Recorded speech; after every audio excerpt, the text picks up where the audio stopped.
Io ho l'ufficio a piano terra, non ho nessuna segretaria, la mia porta è sempre aperta, non devono bussare per entrare. Ma è così è tutta la famiglia, così era mia zia, cioè non è che io faccio qualcosa che ho inventato.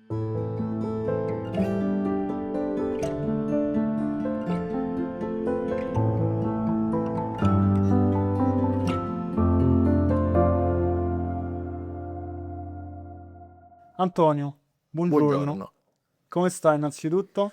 molto bene, grazie. Grazie per averci accolto oggi a casa tua. Siamo Grazie a oggi... voi di essere venuti, è un piacere avere dei giovani che vengono da noi. Io direi di cominciare a una domanda di rito che faccio sempre, anche per dare un po' il contesto a chi ci segue, chi vedrà la puntata, ascolterà l'episodio. Con chi siamo oggi? Chi è Antonio De Matteis? Antonio De Matteis è il CEO del gruppo Keaton, sono 40 anni che sono in azienda, cioè, ho fatto il 1° maggio 40 anni di Keaton e tutti i giorni porto la valigia della Keaton in giro per il mondo. Noi siamo napoletani, l'headquarter è a Napoli, l'azienda Arzano, ad giusto? Arzano, la parte settentrionale di Napoli dove c'è la zona industriale e dove abbiamo le nostre produzioni, soprattutto quelle nella parte capospalla, camicie, cravatte e donna. Poi abbiamo altre aziende produttive in Italia, una a Caserta, una a Fidenza, una a Parma Biella, e un'altra a giusto? Biella dove facciamo le materie prime. Ok. Visto che insomma mi hai cominciato a introdurre, no, il discorso legato alla tua vita passata in Keaton, so che sei entrato all'età di circa 22 anni in 22 azienda, anni, sì. giusto? Praticamente sei cresciuto all'interno dell'azienda. Sì. So anche che un ruolo importante ce l'ha avuto tuo zio, Sì. Ciro Paone, ma c'è stato un momento in cui tu hai sentito che effettivamente questo sarebbe stato poi il percorso che poi avresti fatto per il resto della tua vita? Diciamo che io sono arrivato 40 anni fa in azienda, ho avuto il piacere e la fortuna di passare i primi 20 anni della mia vita, se non di più, sempre a fianco di mio zio, che io uso un termine, mi ha inventato, perché ero un ragazzino che logicamente, come tutti i ragazzi di 22 anni, non è che sapeva fare molto, ma lui mi ha accompagnato e mi ha fatto essere presente sempre a tutto quello che faceva, anche quando io non capivo niente. Quindi parliamo sia della parte prodotto, sia della parte finanziaria, sia della gestione delle risorse Tutti gli umane, su aspetti. tutto, a 360 gradi. E questo penso che sia stata la più grande fortuna che io ho avuto. Se sono quello che sono oggi, niente, è grazie all'esperienza che ho fatto sempre a fianco a lui. Mi ha insegnato tutto, mi ha inventato, il mio termine è questo, lui mi ha inventato e gli devo moltissimo. Non c'è un momento, sì, io dico che questo è un lavoro che va fatto con grandissima passione, se c'è la passione è dal primo giorno che parte la passione, perché è un lavoro che da un lato è meraviglioso, perché ti permette di incontrare persone che non potresti mai incontrare, anche un po' dovuto al livello di prodotto che noi facciamo. Noi vendiamo a dei personaggi molto famosi nel mondo, molto conosciuti nel mondo, e anche personaggi molto importanti, meno nominati, ma che sicuramente sono di altissimo livello. Questo tipo di prodotto ti porta a incontrarli, ti porta a conoscerli personalmente, A passare del tempo a con passare loro. del tempo con loro, vivere con loro qualche serata, qualche giornata, e questo ti insegna moltissimo. Ti insegna su tutto, sul modo di pensare, sul modo di operare, sullo sviluppo del prodotto, perché parlandoci capisci anche quali sono le loro esigenze. E noi vestiamo un certo tipo di pubblico che non ama apparire, che non ama essere nominato mai, cioè noi non nominiamo mai i nostri clienti finali. Questo si Veste per il piacere di veste vestire. per la passione, anche lui è un appassionato. Non basta avere i soldi, io dico, per comprare Keaton, devi avere la passione per la qualità, devi avere la passione per avere qualcosa di unico, per avere qualcosa di esclusivo. I soldi ce l'hanno Tante persone. tante persone che hanno i soldi, possono avere diverse passioni, quindi non amano il bel vestire, non amano avere qualcosa di unico addosso, possono amare l'arte, possono amare le macchine, possono avere altre passioni, tutto lo capiamo. Ma il cliente Keaton è sicuramente un cliente che ha una grande passione per la qualità. Visto che mi hai parlato di qualità e appunto ecco, Keaton negli anni tu, anche da quanto so, sei stato una generazione che ha contribuito all'internazionalizzazione del brand. Leggevo anche che voi siete particolarmente, diciamo, tra le tante cose che fate, trattate anche la vicuna, che per chi non lo sapesse è una delle fibre più pregiate al mondo. La nostra famiglia aveva delle botteghe di tessuti e vendevamo i tessuti ai sarti, quindi per noi il tessuto è un po' il nostro DNA. Non siamo mai stati né sarti né produttori di tessuti, però. Abbiamo avuto la grande fortuna nel 2008 di poter acquisire il lanificio Carlo Barbera, che a Biella è uno dei lanifici più prestigiosi, Ok. soprattutto per quanto riguarda la qualità altissima, e questo ci ha consentito, avendo la proprietà dell'azienda, di poter sperimentare molto, perché la sperimentazione e l'innovazione costa. E non sempre quando sei un cliente, il tuo fornitore è disponibile a fare la sperimentazione che tu gli richiedi. E noi la nostra sperimentazione costa ancora di più perché logicamente si rivolge a qualità altissime, tra cui la vicuña, che sicuramente è la top quality del mondo. E noi l'abbiamo sviluppata in modo molto innovativo, abbiamo delle qualità di vicuña che sul mercato non ci sono, come la Summer Vicuña, parliamo di tessuti che pesano 160 grammi, come la Denim Vicuña, dove siamo riusciti a realizzare una vicuña con l'effetto denim, la Vicuña Solaro, dove c'è il doppia faccia, la Vicuña Fantasia. Mediamente la vicuña si vede in 3 colori, beige, nero e blu. E poi c'è il bianco che è introvabile. Noi l'abbiamo colorata. Colorare la vicuña costa moltissimo, che ci sono degli investimenti dietro molto importanti. Questo sicuramente è stato possibile con l'acquisizione nel 2008 del lanificio Carlo Barbera. Tutti i nostri prodotti vengono realizzati in azienda di nostra proprietà, il che ci consente di controllare sia la qualità e sia l'innovazione. Come ho detto prima, avere la proprietà di un'azienda è molto importante, anche perché puoi decidere tu se investire in innovazione o no. Noi lo facciamo tutti i giorni e questo penso che sia una delle grandi caratteristiche della nostra azienda, quello di poter sempre presentare a questi clienti che hanno già tutto, che non hanno bisogno quasi di niente, di poter presentare ogni 6 mesi qualcosa di nuovo e qualcosa di grandissima qualità. Ripercorrendo anche un po' quello che dicevamo prima off camera, per fatto della qualità e soprattutto il fattore umano, di quanto è importante per voi. Allora, noi facciamo i prodotti in modo super artigianale, soprattutto quando parliamo del capospalla, della giacca, che è il nostro DNA. Noi realizziamo il nostro capospalla così come viene realizzato in sartoria. La nostra è solamente una sartoria organizzata, dove ogni sarto che tecnicamente è capace di fare la giacca dal taglio alla fine, perché tutti i nostri artigiani sono sarti finiti, questo è molto importante, fanno un'operazione, cioè si specializzano in quell'operazione, quindi il livello di qualità si alza moltissimo. E questo secondo me è la grande differenza tra la Kiton e le altre realtà. Tutte le operazioni della Kiton sono fatte a mano, dal taglio, dal taschino, dalla manica, dalla spalla, dai revers, cioè la giacca viene realizzata perfettamente come viene realizzata in una sartoria. Sì. Facendo un po' invece un focus sulla persona di Antonio, vedendo un po' quello che è stato il tuo percorso all'interno di Kiton, so che sei diventato CEO poco prima della crisi finanziaria del 2008 di Lehman Brothers. Anche recentemente abbiamo avuto un po', no, la pandemia da Covid, quindi parliamo di due momenti, penso non facili, ecco, molto difficili.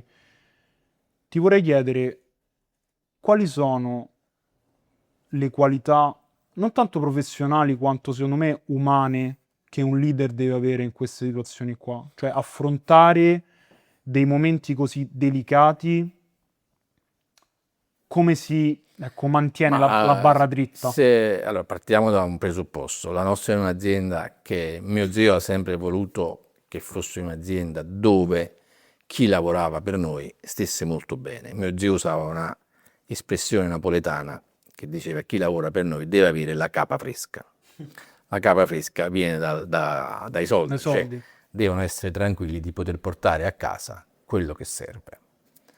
Quindi io la definisco una nostra, è un'azienda sociale, dove diciamo, i compensi mensili sono quasi il doppio della media nazionale. No. Questo sicuramente ci aiuta moltissimo, perché chi lavora alla Keaton si sente gratificato, lavora in ambienti bellissimi. Mio zio ha voluto creare nel 91 una mensa dove tutti i nostri sarti artigiani potessero venire a mangiare con noi, mangiamo tutti insieme, ma all'inizio, perché eravamo 140 nel 91 a Napoli, oggi Adesso siete un siamo po' di quasi più. 500, quindi So. facciamo 3 turni. Perché facciamo 3 turni? Attenzione alle virgole, perché mio zio voleva che tutti quanti trovassero la pasta al dente e non scotta. Perché se fai una fila di 500 persone, l'ultimo la mangia scotta. Questa è l'attenzione alla qualità, il dettaglio su tutto. Cioè la qualità non è una cosa che si fa a parole, si fa su tutto. E mio zio era così e ci ha trasmesso questa malattia, dico io che è una bellissima malattia, fortunatamente, ci ha trasmesso questi valori. E queste sono le cose che fanno la differenza, che chi lavora con le mani, lavora con l'animo. E se c'hai problemi, se c'hai pensieri, lavora male. Le mani non lavorano nel modo Non giusto. lavorano con la passione e l'amore che ci devono dare. E i nostri sarti ci regalano, secondo noi, il prodotto più bello del mondo. Quindi vuol dire che stanno molto bene, per grazia di Dio. E noi siamo molto felici di questi. A me mi chiamano tutti quanti Totò, io ho l'ufficio a piano terra, non ho nessuna segretaria, la mia porta è sempre aperta, non devono bussare per entrare. Ma è così è tutta la famiglia, così era mio zio, cioè non è che io faccio qualcosa che ho inventato, io non faccio altro che seguire gli insegnamenti di mio zio, né più e né meno, su tutto, e questo poi si riflette sulla qualità del prodotto, sulla ricerca delle materie prime, su tutto, perché quando hai questo standard, poi tutto gira intorno a questo pensiero, ed è questo il grande segreto della Keto, e viene fatto naturalmente, senza sforzo. Sicuramente rinunciamo a tanti punti di EBITDA, però vedere sorridere le persone quando entri nel laboratorio, sentirsi chiamato Totò, una non ha prezzo. soddisfazione che non ha prezzo. E questo vale per tutti i componenti della famiglia, cioè ci sentiamo parte di loro e loro si sentono parte della nostra famiglia. E questo secondo me è una cosa meravigliosa. Visto che mi hai fatto un assist da questo punto di vista e so che tra le tante cose che fate avete anche una scuola di alta sartoria, come mi dicevi prima dell'intervista, da oltre 20 anni. Sì, abbiamo iniziato 25 anni fa. Ma non abbiamo iniziato perché siamo i più bravi, abbiamo iniziato, sempre mio zio, nel 2000, perché vedevamo che i nostri artigiani invecchiavano. Quindi non avevamo scelto o cambiare la qualità o pensare di creare Come una nuova generazione di investire artigiani. sui giovani. E noi abbiamo pensato alla seconda, perché mio zio era ossessionato dalla qualità, quindi non avrebbe mai accettato di fare un prodotto che non fosse di altissima qualità. E devo dire, nel 2000, quando siamo partiti con la scuola, abbiamo avuto grandissima difficoltà a mettere insieme 10 ragazzi, perché il mestiere del sarto nel 2000 non veniva visto come oggi, non veniva visto come un mestiere, qualcosa da imparare che ti potesse dare prestigio, anzi, era visto in modo completamente diverso.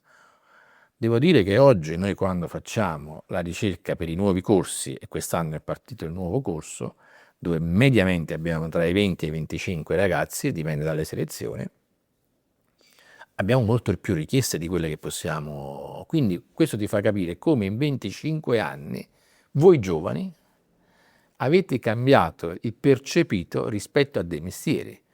Io lo dico con grandissimo orgoglio e senza nessuna gelosia. Noi abbiamo 3 o 4 ragazzi che sono usciti dalla nostra scuola, che oggi fanno i sarti, che gli sono creato le loro aziende. Per noi è un motivo di orgoglio, è un motivo di prestigio, non c'è nessuna gelosia. Io mi sento molto spesso via social con questi ragazzi. E per noi è una grandissima soddisfazione aver creato anche degli imprenditori. Aver contribuito, no, nel loro percorso di crescita. Quindi questo secondo me ti fa capire, e io invito tutti tutti i miei colleghi a investire sulla formazione, perché se vogliamo preservare il vero Made in Italy, se vogliamo preservare i mestieri dove l'Italia sicuramente ha una tradizione immensa, bisogna tramandarla con l'insegnamento. Noi usiamo i sarti che vanno in pensione come maestri dei giovani, quindi si è creato quel volano e oggi Quel fortunatamente processo osmotico. sì, oggi possiamo dire di avere un'azienda molto giovane, con età media di 36 anni, che per un'azienda artigianale è sicuramente un qualcosa di unico nel Un mondo. valore unico, assolutamente. Mi hai un po' parlato di Made in Italy, no? Ti vorrei chiedere, siccome anche è una domanda ricorrente che abbiamo, che facciamo, c'è una definizione che Antonio ha del Made in Italy? Cioè, se tu pensi al Made in Italy, che cosa rappresenta per te? Ma io non penso quello che penso io penso quello che pensa il mondo del Made in Italy. Il mondo ama l'Italia, quindi noi abbiamo il dovere di preservarlo molto bene. Ha un grandissimo percepito il Made in Italy e abbiamo l'obbligo di non rovinarlo, di non fare i furbi, cioè non fare un capo in qualche altra parte del mondo e mettere il bottone Mettere l'etichetta. o il bottone in Italia. Ecco, quello secondo me è molto pericoloso, anche perché oggi con i sistemi di informazione che ci sono, prima o poi viene a galla. E non perde credibilità solo l'azienda che lo fa, la perdiamo tutti. Il Questo è sistema Italia. questo è il problema. Quindi bisogna stare molto attenti. Dobbiamo avere il rispetto di quello che facciamo. Dobbiamo avere il rispetto di quel bellissimo Made in Italy che sta sotto le nostre etichette.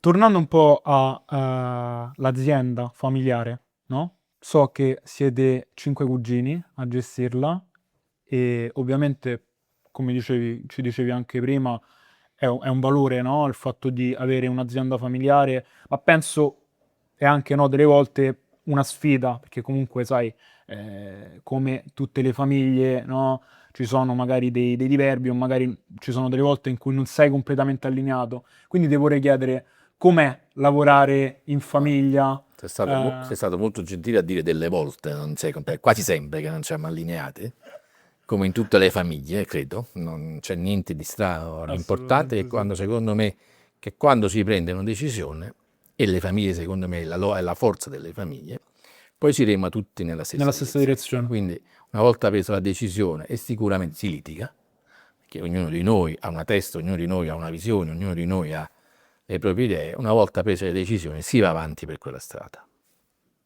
Io dico sempre che una decisione sbagliata, perseguita, può diventare una decisione giusta. La mia follia arriva fino a qua. Quindi non mi spaventa niente, cioè non mi spaventa se eventualmente non sono d'accordo al 100% o se non mi piace proprio. Ok. Tornando un po' più su Totò, persona. Ti vorrei chiedere, c'è stato un momento in questi anni in cui hai rivalutato magari una scelta che hai fatto come Totò persona? Hai avuto paura magari di una scelta, magari che hai pensato fosse sbagliata? C'è stato un momento? Torniamo un attimo a quei 2 momenti difficili, perché secondo me nei momenti difficili poi, vedi, 2008 sicuramente è stato un momento difficile per noi, la crisi finanziaria sicuramente ci toccò molto, noi eravamo in un momento di grandissima crescita, io ero stato appena nominato nel 2007, fino al 2007 amministratore delegato, e l'azienda, ecco, ha un grande calo di ordini e quindi avevamo un eccesso di persone in azienda e ci fu prospettata l'idea di dover fare dei licenziamenti. Ma in un'azienda familiare licenziare un collaboratore è come licenziare un figlio. E avemmo la fortuna, e questo ti fa capire qual è il rapporto che noi abbiamo con i nostri collaboratori, che furono loro a venire da noi.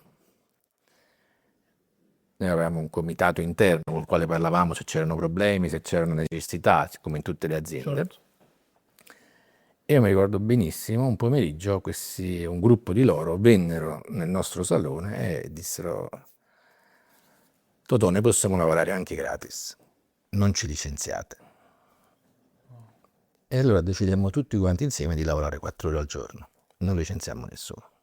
Questo Oggi siamo 1000 persone. Questa è una cosa... bellissima. Ritorniamo un po' al discorso che facevamo prima, no? Del fatto di quanto è importante lo Il spessore rapporto. umano, il rapporto umano, che poi, ecco, investire nelle persone, dare fiducia Devi nelle sapere che persone, le ti ritorna leggi, indietro, tu devi no? pensare che Totò? nel 2008 noi eravamo partiti appena con la scuola, no? Perché incominciamo ad avere i primi studenti della scuola all'interno della produzione. Le leggi ti costringono a licenziare gli ultimi assunti. Quindi noi avremmo buttato 8 anni di investimenti, avremmo dovuto licenziare i ragazzi,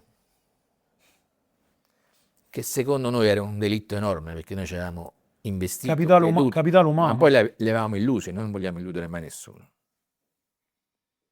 per tornare pure un po' al discorso della reputazione, no? Che è Esatto. importante. Quindi quella decisione richiesta da loro, dagli anziani logicamente, che facevano parte della RSU, ci diede quella spinta a dire stringiamoci tutti e andiamo avanti.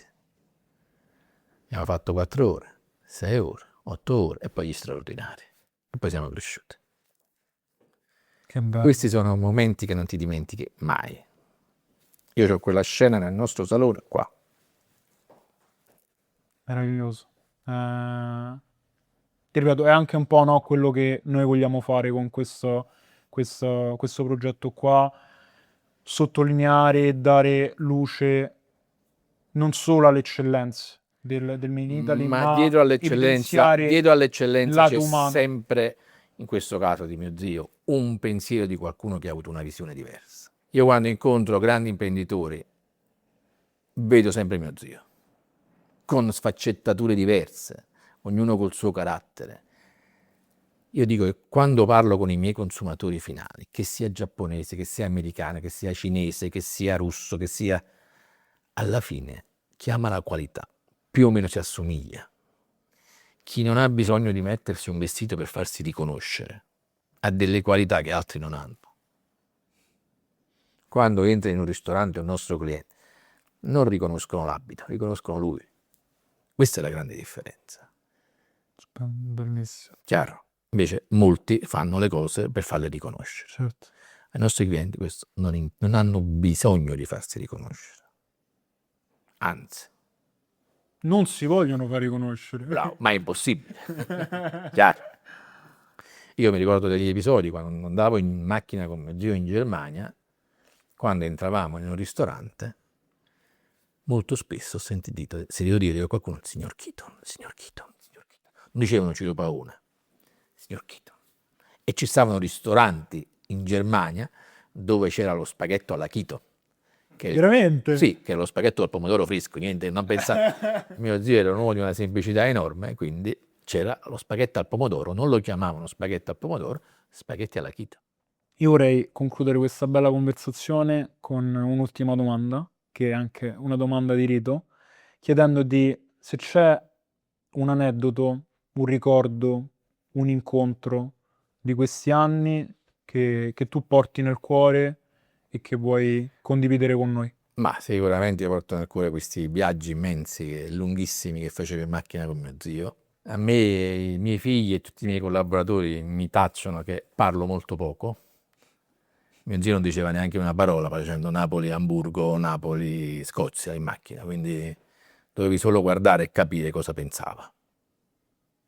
Non ti diceva cosa pensava, lo dovevi intuire da come si comportava.